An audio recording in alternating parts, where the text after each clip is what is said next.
It amazes me how we are not talking about such a crazy IEM that deserves shameless hype. Special thanks to Letshuoer for providing the unit. I will leave the link in description, so do check out. And without wasting any time, let's talk about it. The unboxing experience of Letshuoer Cadenza 4 is excellent. It comes with very good quality of case, a modular cable with connection types of 4.4, 3.5 and 2.5, IEMs itself and 6 pair of ear tips. The IEMs are very sturdy build and they are very lightweight. They have a minimal design with aesthetics of white and silver that flows from IEMs to the cables. Minimally beautiful IEM. The cable again is very easy to handle and a very well behaved cable. It's a sturdy build and premium to touch. It comes with a 2-pin connector and a modular connection of 4.4, 3.5 and 2.5. Excellent. The only thing that did not go really well with this IEM are the ear tips. Like in my case, I settled with Shansa ear tips. They sounded the best with them. And the final E-type ear tips gave slight more thump to it, which I think is very much needed for this IEM. These are the specifications of Letshuoer Cadenza 4. It's a hybrid IEM with 1 dynamic driver and 3 balance armature, 4 drivers, hence the name Cadenza 4. It's an easy to drive IEM, so you're good with your dongle DACs. So without any further ado, let's see how do they sound. For tuning, Cadenza 4 is a neutrally tuned IEM with a bass boost in a listening experience. However, if you just go by graph, it might look like a V-shape IEM at first. However, the listening experience is slightly different. Let me explain them one by one, starting with the bass. Bass on Cadenza 4 is on point and accurate. It's slightly lean towards sub-bass with an apt mid-bass thump. It has a very good speed to it and a precise attack and decay. In simple words, it's a very tasteful bass take from Letshuoer Cadenza 4. Definitely not for bass heads, however not lacking in any sense. For example, I was listening to Bad Meets Evil on this and I did not feel it lacking in any sense.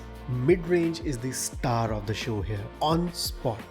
From instrument to vocal, everything sounds natural, a very natural timbre that it maintains. The layering, the separation is perfect. It is the best mid-range under $300.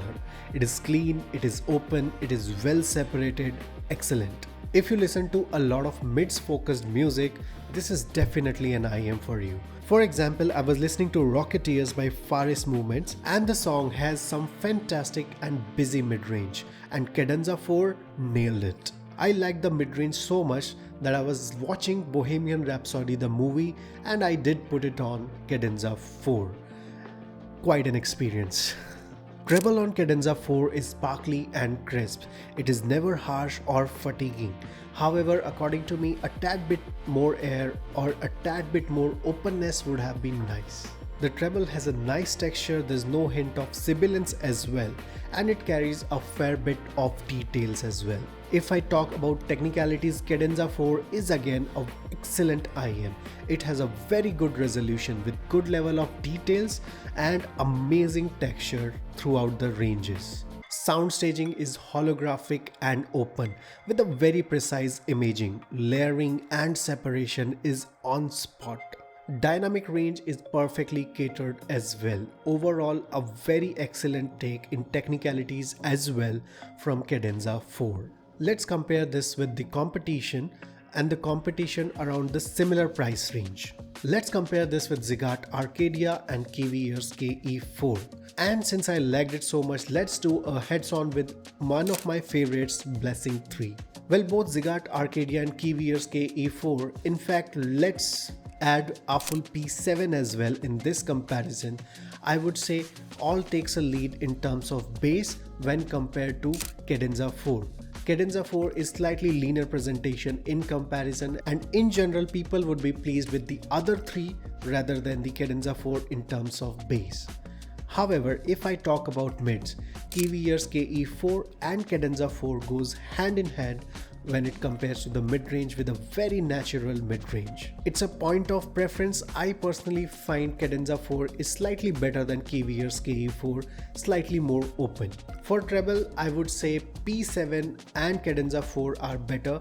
However, out of the 4, I would choose P7 for the treble ranges. Kiwi's KE4 and Arcadia again portrays a very dark nature, though Cadenza 4 is very balanced. Out of the 4, I would say if you want some with good bass and very clean and natural mids, Kiwi's KE4 is the right choice. If you want something thumpy, exciting, I would say go with P7. However, if you want a very good tonal accuracy and balance of all, Cadenza 4 is an excellent IEM. Though how does it fare with something like Blessing 3? Blessing 3 portrays a very neutral, brightish tonality as compared to the Cadenza 4, which is much more balanced. So if I talk about bass, I would say Cadenza 4 is more full-bodied in comparison to Blessing 3, whereas Blessing 3 has a better speed and tactility to it thanks to its harder structure. In mid-range and treble, I would say Cadenza 4 portrays a very natural mid-range, whereas Blessing 3 is a little bit brighter version and more resolving one. If you lean towards technicalities, Blessing 3 would be the one that you will like. However, if you lean towards balance and musicality, overall of an IEM, Cadenza 4 is the excellent one. In conclusion, I would say Letshuoer nailed it with Cadenza 4, and this IEM deserves a lot more attention. Cadenza 4 absolutely makes a place in my collection. I would give this IEM a solid 4-star, and this is absolutely recommended. Well, this was it for Cadenza 4. I hope you liked the review. Do share your thoughts in comments, do subscribe, and I'll see you on the next one.